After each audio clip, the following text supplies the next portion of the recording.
Hello, I'm Dr. Scott Wadier. And I'm Tommy Welling, and you're listening to the Fasting for Life podcast. This podcast is about using fasting as a tool to regain your health, achieve ultimate wellness, and live the life you truly deserve. Each episode is a short conversation on a single topic with immediate actionable steps. We cover everything from fat loss and health and wellness to the science of lifestyle design. We started Fasting for Life because of how fasting has transformed our lives, and we hope to share the tools that we have learned along the way.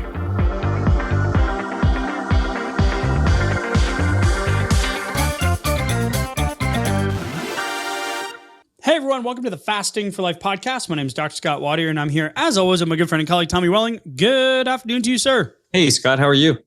Fantastic, my friend. Excited for today's conversation. Yeah. We are going to blast the BMI, or the Body Mass Index, and why we feel that it should be tossed out just like that pesky little scale as you are trying to adopt a fasting and healthy lifestyle. So first and foremost, welcome into the podcast today. If you are new and you're a first time or second time listener, head back. You want to learn more about Tommy, more about me, more about our journeys with fasting, how it transformed our lives. Head back, give episode 1 a listen. Almost 100,000 people have heard that story now, Tommy. Wow. Absolutely incredible. Give it a listen. It's going to give you some perspective into who we are, why we do what we do. Obviously, over 4 years and almost 4 million downloads and 250-ish episodes. I don't even know what number this is. You know, our voice has changed about fasting, but ultimately, no matter where you are in your journey, we want to welcome you in and give you something that you can take out today and put into your day-to-day life, because fasting is not magic, right? It's not fairy dust. It's not the fat burning pill that's going to save all your ills. But it is a very, very powerful tool, and the lifestyle application is what we teach and preach. So happy to welcome you. And if you're a long-term listener, an OG, keep giving us those downloads, like, share, follow, subscribe, review, whatever it is, whatever the kids are doing these days. We really, truly do appreciate it. I want to give a shout out, Tommy, to Mongoose 1011. Great information, entertaining, and effective. All right. I'll take the entertaining component. That'll be me. I'm the funny one. He's the good looking one. Oh, okay. Obviously. Maybe I'm the effective one. Okay. Yeah. You're the effective one. Okay. I'll take the entertaining and then we'll share the information. So sounds good. 5 stars. 5 stars. Thank you. Yeah. We are not bashful in asking for the 5-star reviews. That allows us to, there's so much fun, fulfill our mission and reach one person at a time, to empower them, to get them off the dieting roller coaster for good, to reverse the disease, to come off the medications, to truly build a life and health that you truly deserve. So Mongoose says, these two are a pleasure to listen to. They're passionate about what they do. Knowledgeable. I've lost 37 pounds over 6 months and feel great. Nice. Way to go. This is the part that I love and appreciate the most, Mongoose, is they know the science, but are not absolutist or fanatical. Yeah, I'm going to take that as one of the biggest compliments that I can receive. Thank you. We don't like dogma. Yeah. Right? So usually very helpful. No, and we don't want to split hairs. We want you to be able to win. Yeah. And maybe there's some cutting of corners with some artificial sweeteners or some cream in your coffee, or not exactly clean fasting windows, or maybe clean versus dirty and all that stuff. And we truly don't care. What we care about is the thousands of messages we get, the hundreds and hundreds of testimonials that we have in our coaching programs and our challenges, thousands in our challenges now at this point. Yeah. And I'm so happy, Mongoose 1011, that you are one of them. Thank you for the review. Shameless plug. If you guys have something you want to share with us, and it's of the 5-star kind, that tells the podcast world that we're bringing value each and every week, which helps us further our mission to reach and help more people. So, Tommy, and if you have a question for Q&A, drop it in the 5-star review as well. And that's right. We just did bring it up to a future Q&A. Yeah. That Q&A episode we just did got incredible feedback. So keep it coming. Let's rock and roll, Tommy. Love it. Let's do it. What in the bleep is up with the BMI chart? What is it? Saw an article that came across my email a few weeks ago, and it said why BMI should go bye-bye. And I was like, oh man, that's got a nice rhyme to it. BMI should go bye-bye. Yeah, the BMI has always been like a point of contention for me, and within statistical breakdowns, but more like within actual health outcome measures. Because when you look at it and what it's trying to do, it's trying to get a little deeper than just, hey, what is your weight on the scale right now? That's one dimension, and so it just takes into account your height to go along with that. And so it brings in a second dimension. Okay. So it tells a little bit about, a body, it gives a body shape, but and not really a shape. It just gives like an approximate proportionality. But then you basically have to look at whole like large population data to get any sort of like, okay, well, a person that's this height and this weight, male versus female, they will approximately look like this, but there's a wide range within any given weight and height point. And so it really fails to capture anything very meaningful. And that's the problem. And we all kind of intuitively understand that it's a flawed metric, but yet we see it in lots of different places, and we're asked to kind of input that or give the information that could calculate it. And then but then we're sitting there going, okay, it says I'm overweight, or it says I'm obese, or it says I'm morbidly obese, or maybe it says I'm underweight. Yeah, that's helpful. Okay, great label. But does it say anything about my risk for things that actually matter, for cardiovascular disease kind of risk, things that I actually care about? And if we know it's a flawed metric and we kind of filter it out, then it's really not helpful anyway, because we're not taking any action based on it. So then the question becomes, okay, so what could we do better? What should we be looking at instead? Maybe how should the system be oriented instead of towards the BMI? Like, what could we do better? And are we doing anything better? Do we have better tools than this? The BMI reminds me of two other scenarios: the ketone urine pee strips and the 10,000 steps number, because the 10,000 steps was part of a Japanese marketing plan to market a new wearable device that counted steps. Mm-hmm. There was no research behind it, and it just kind of got accepted as status quo. And I'm like, big round number.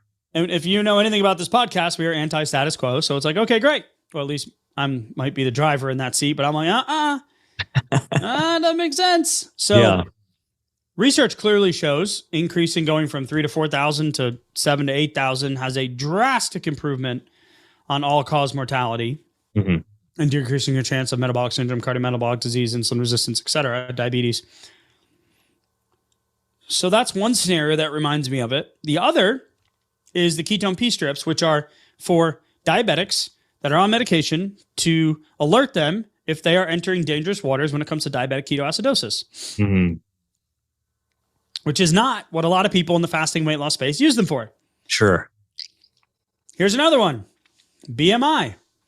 It was never created for use in health, and was developed using data from European people in the 19th century. Okay, so now what? Why are we using it, right, as a metric? Now, we talk a lot about this, getting an accurate weight, because all that takes into account, like you said, is the height and the weight and not the fat distribution, which is important for a lot of the cardiometabolic issues and lifestyle chronic conditions that we have here in the US and now worldwide. So the Body Roundness Index, the BRI, is what we're going to talk about today. And we coach on this and teach on this too, is the waist to height ratio. That can also be part of this kind of health picture when it comes to something that you can measure at home with directional accuracy that truly reduces relative risk of all-cause mortality. So, BMI overview. 19th century Europeans, data classification. Okay, thank you. It only considers height and weight. It cannot differentiate, to your point, Tommy, between muscle mass and fat, potentially misclassifying muscular individuals as overweight or obese. Sure. Ding, ding, ding, ding. I'll share my numbers in a second. Mm-hmm. And it doesn't account for the fat distribution, which is crucial for those health risks. So never mind athletes, elderly individual, kids, different ethnic backgrounds. Yeah. It's pretty crap. So BRI was developed in 2013, and it uses height and waist circumference. It provides more accurate picture of body fat levels, especially the bad stuff in the abdomen, the VAT, the visceral adiposity that we'll talk about. Mm-hmm. And it gives you more accurate numbers, which I did my numbers before and after and compared it to my DEXA scans and my actual level of visceral adiposity. Wow. Yeah. And the formula, like it's going to give you a better health risk prediction. It's going to focus on that visceral adiposity, that belly fat, and it's something simple that you can do at home. Yeah, we even hear the term belly fat, and then sometimes it's like, okay, well, yeah, but it's just in my belly, right? So like it feels like it may not be everywhere, so maybe it's not as risky or as important. But the problem there with belly fat, like you alluded to, is that the drive towards more belly fat is very, very highly correlated with an increased visceral adiposity. So the visceral fat, the fat that gets deposited right around the vital organs, is the most problematic fat in the whole body. I would be much better off having just 1 pound of visceral fat, as close to zero as I could. Every pound of visceral fat is a significant tick up in the cardiovascular, cardiometabolic risk index, in the all-cause mortality risk, and that's a completely well-known high correlation. So the trouble there is that more visceral adiposity drives more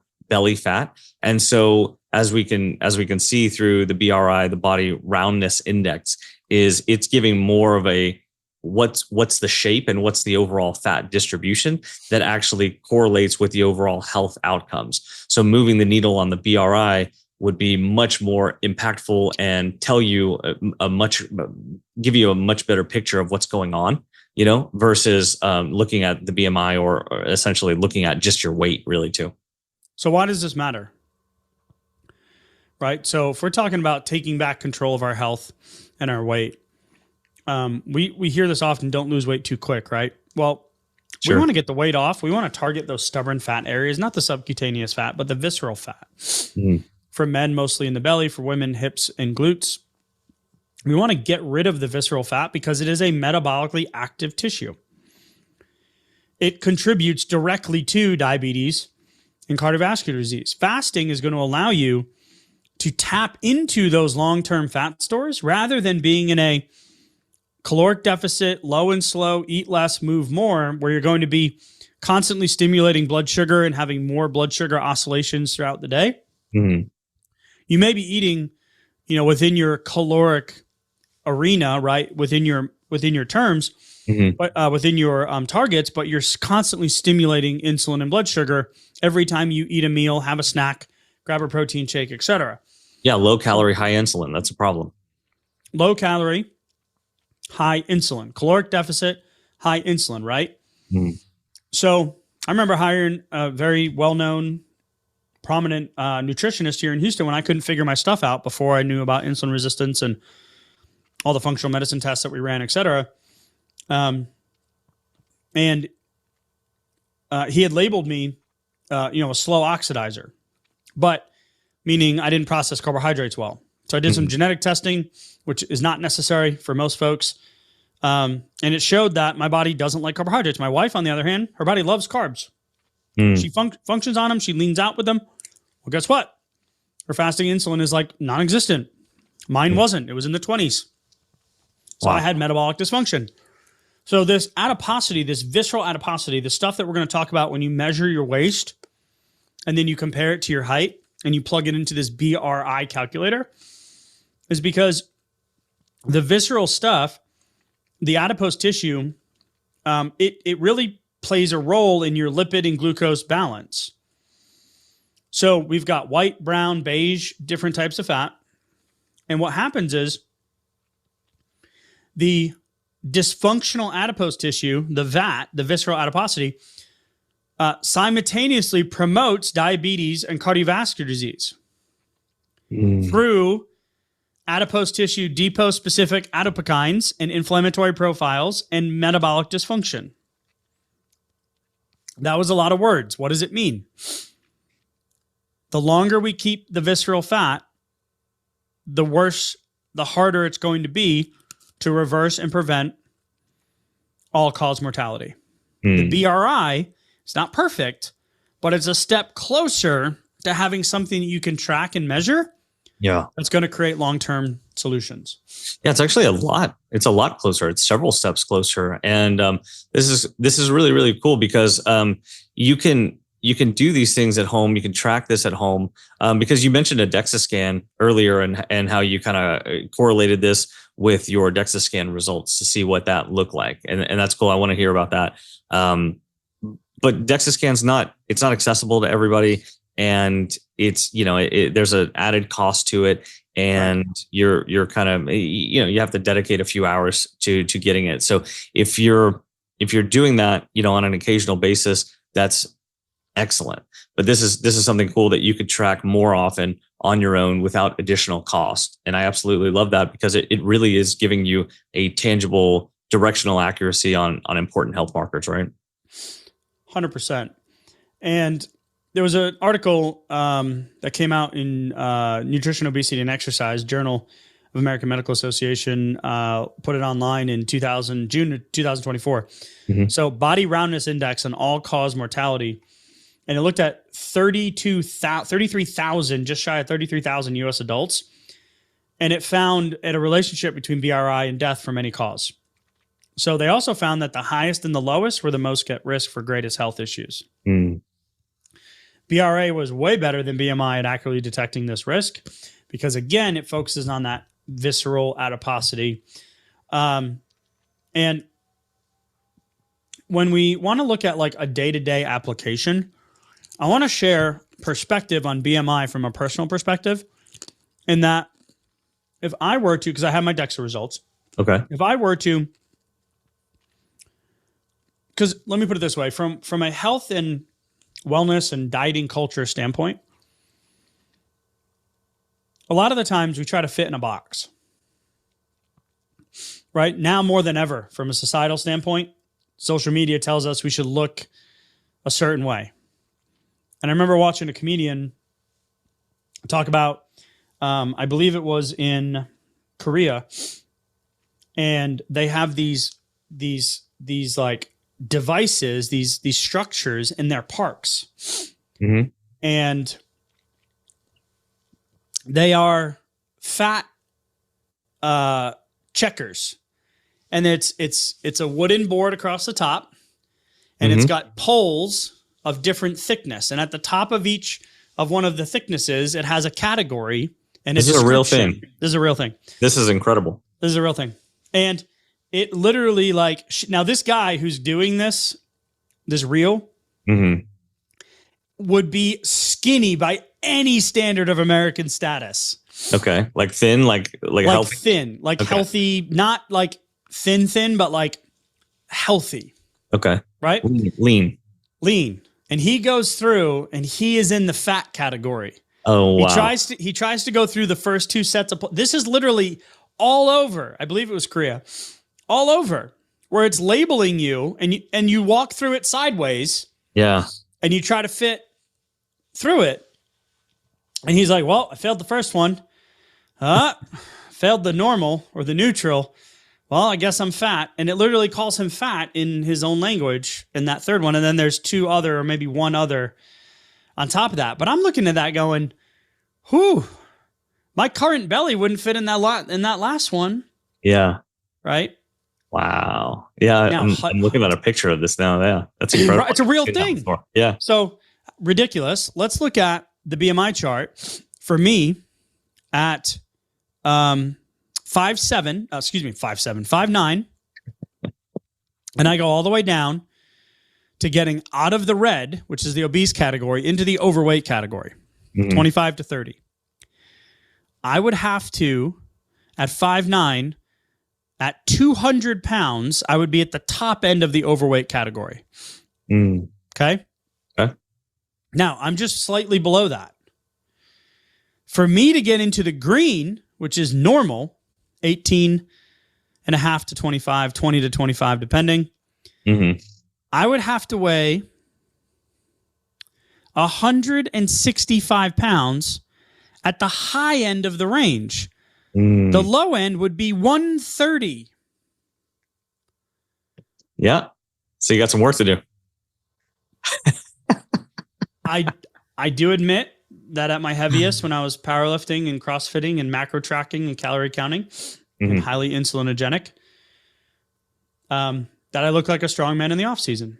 If you've done a challenge with us, you've seen the photos.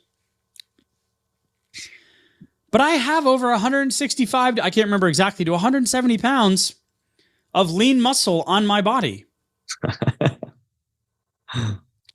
You should get some of that, right? Can I donate it? Yeah. Cut off a limb?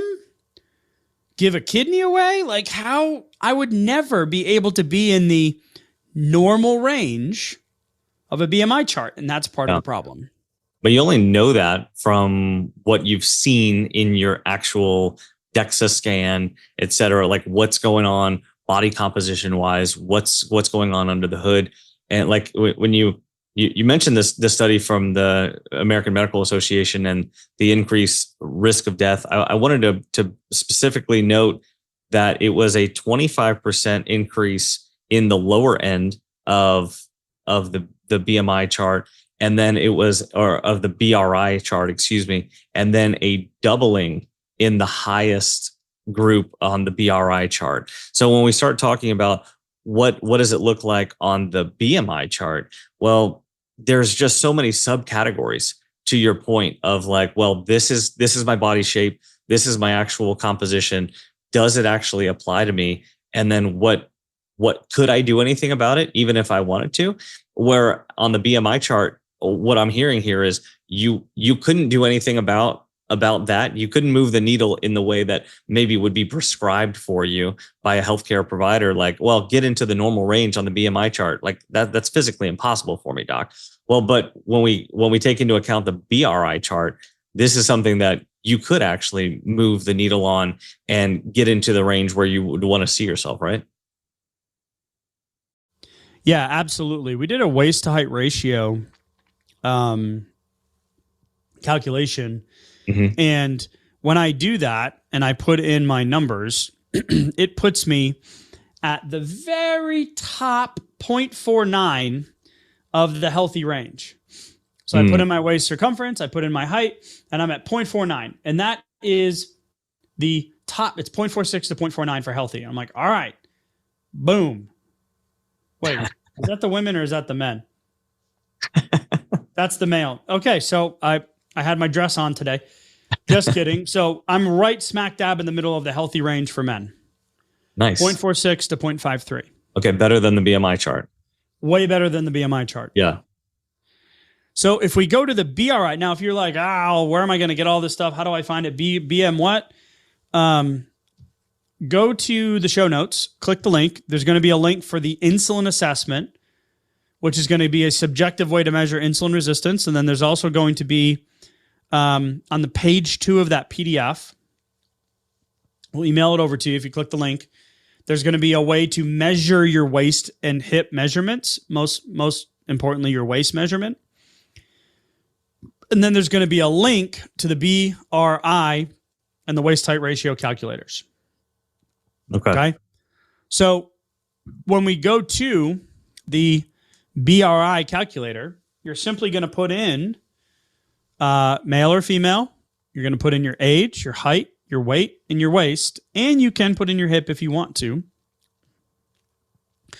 But you don't have to. So if we were to go to some of the real life numbers in terms of my previous results comparing a DEXA to a BRI, the numbers are pretty dang close in terms of the visceral adiposity tissue measurement. Okay. The waist to height ratio calculator doesn't give that to you. The BRI does. Yeah.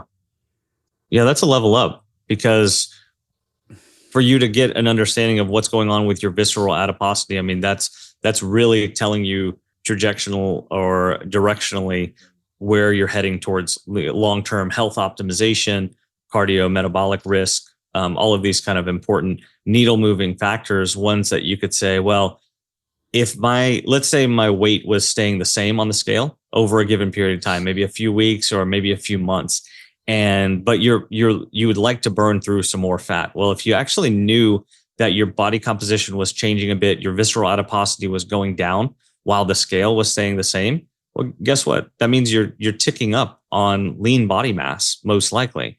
And at the same time, lowering your cardiometabolic risk factors for prediabetes and diabetes and other comorbidities. That's incredible. That's amazing. But if you just look at the scale, it might be frustrating. Yep. And those are huge wins that could be like hiding underneath the surface there. And so this is a way to kind of tap into that and see what's going on a little bit deeper, more granular, and get a better understanding of your overall health picture at that point.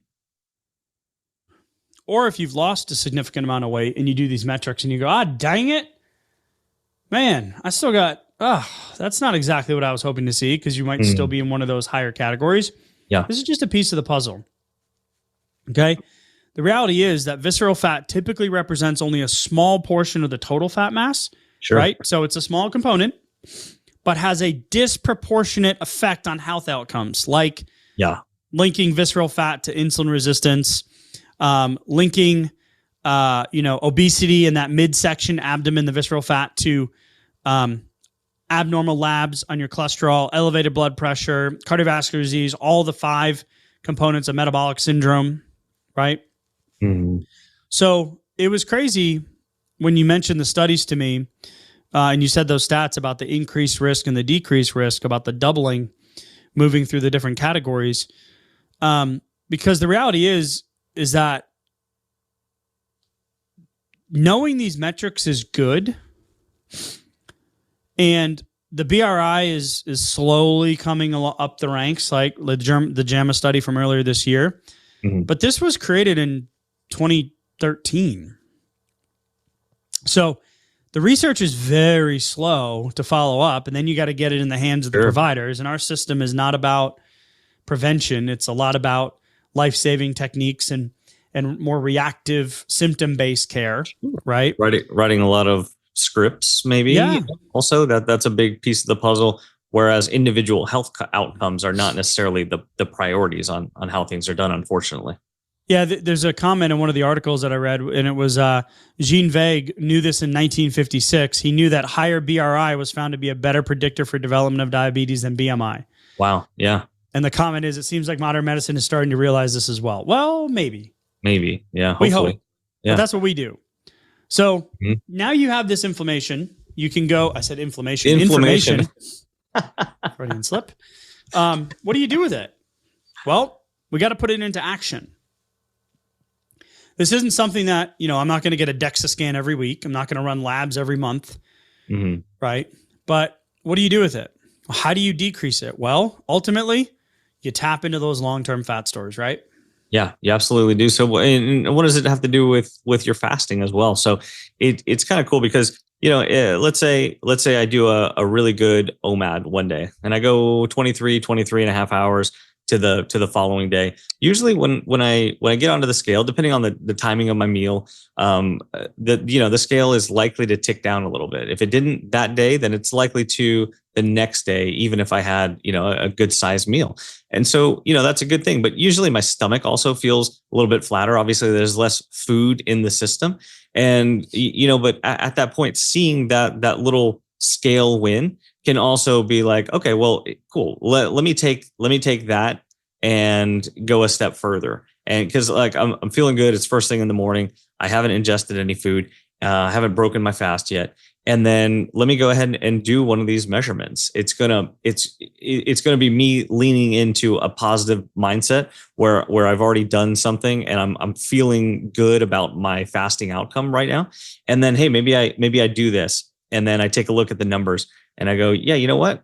hey, maybe today is a good day to just burn through it today. Maybe I want to burn through a little bit more long-term fat stores today. Maybe it's a little easier to get a little bit momentum today and set my fasting timer for tomorrow. Maybe I'm going to break it at lunch for tomorrow. So I'm also probably going to see another scale win or two over the next couple of days. Am I going to see a difference in my BRI?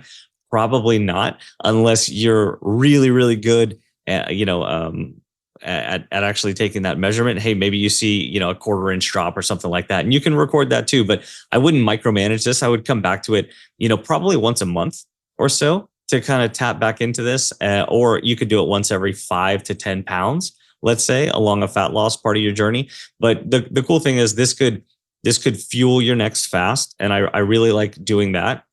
Setting up another dopamine hit for the decision and for the habit loop for whenever I complete my next fast. So just kind of tying this in and then pacing it out for just like checking on my progress, I think is a good way to think about some of these tools like the BRI. The question I have is, just think about this. You got a freezer? Mm-hmm. You have a freezer in your garage? Yeah. You still buy meat and stuff you freeze each and every week at the grocery store? Do I buy new meat to put in there? Not usually. No. So you don't keep a stock? I try not to be buying new stuff and putting it on top of old stuff, so I try to bring the stuff up and then go through that so we don't have anything that's getting really old in there. And I don't like to just buy new meat and put it on top whenever we already have stocks of stuff. Yeah. Yeah. Okay. So you're better than me. Great. Sure. I said I tried to. I'm not saying right? This always happens. That's what these fat stores are. They're the meat at the bottom of the freezer that that's in there. Yeah.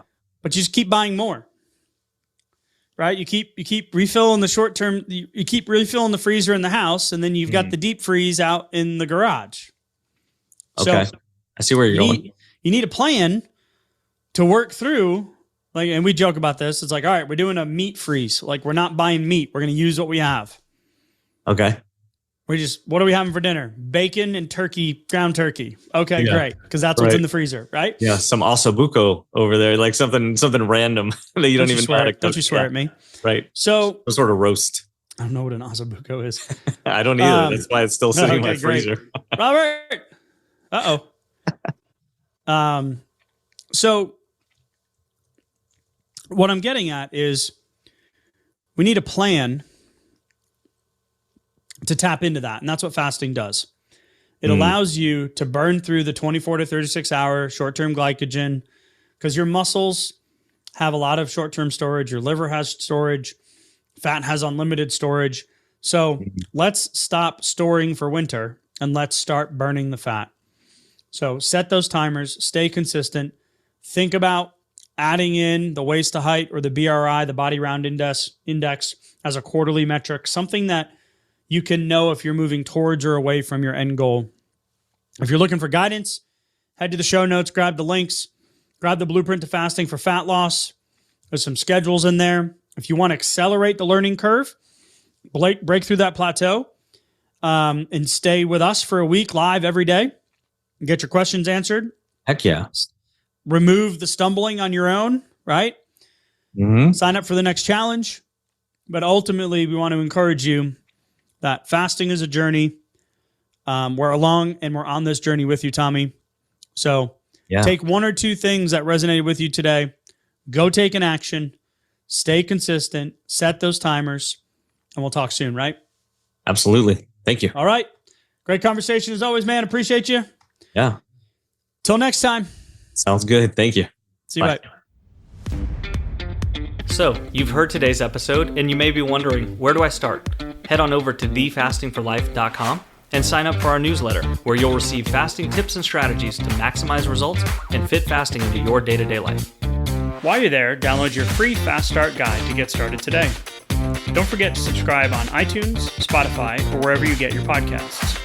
Make sure to leave us a 5-star review, and we'll be back next week with another episode of Fasting for Life.